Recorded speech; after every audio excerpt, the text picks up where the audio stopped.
What just happened at that Jordan-linked event tied to Graham Norton has people seriously talking, and not in a quiet way. When Jessica Chastain appeared in connection with the Graham Norton Show, fans online started speculating about a so-called awkward surprise involving Prince Harry and Meghan Markle. Now let's be clear from the jump, there is no verified evidence that Jessica Chastain publicly took down Harry and Meghan. But what is interesting is how quickly social media ran with the narrative that something felt tense, forced, or politically uncomfortable. And when it comes to Harry and Meghan, perception has become just as powerful as fact. Here's the thing about Meghan Markle: she is one of the most polarizing public figures of the past decade. Since stepping back from royal duties in 2020, she and Prince Harry have reshaped their public identity through Netflix deals, interviews, podcasts, and advocacy work. Supporters say she's independent, outspoken, and brave. Critics argue she has carefully curated a narrative that often clashes with verifiable timelines and palace accounts. That tension between branding and reality is why even the smallest rumored awkward moment at a high-profile event becomes headline material. Jessica Chastain, on the other hand, has built her reputation very differently. She's known for being measured, politically vocal, but rarely messy. She chooses her words carefully. So when social media users claimed that her reaction at a Jordan-connected Graham Norton segment felt icy or dismissive, people immediately framed it as a subtle Hollywood rejection of Harry and Meghan. Now, again, there is no confirmed confrontation. But in celebrity culture, tone, body language, and timing become a story in themselves. And viewers read into everything. Let's talk about Jordan for a second. Prince Harry has long-standing personal ties to Jordan. He even proposed to Meghan in Botswana, but has publicly spoken about the Middle East and his travels there. Royal watchers often connect the couple to diplomatic soft power narratives. So when fans started labeling the visit unwanted or surprising, it reflected a broader conversation.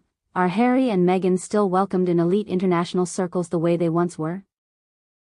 That question isn't gossip, it's rooted in real shifts in their global reputation over the past few years.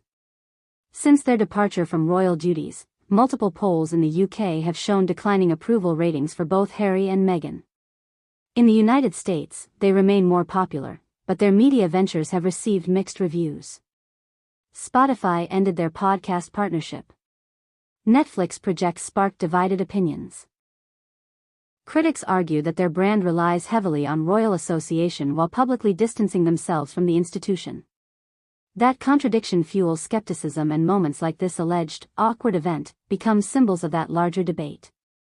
What makes this situation explode online isn't a confirmed insult or dramatic confrontation.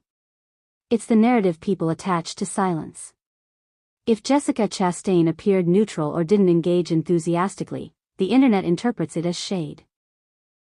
If Harry and Meghan appear at events where they weren't originally announced guests, people label it strategic visibility.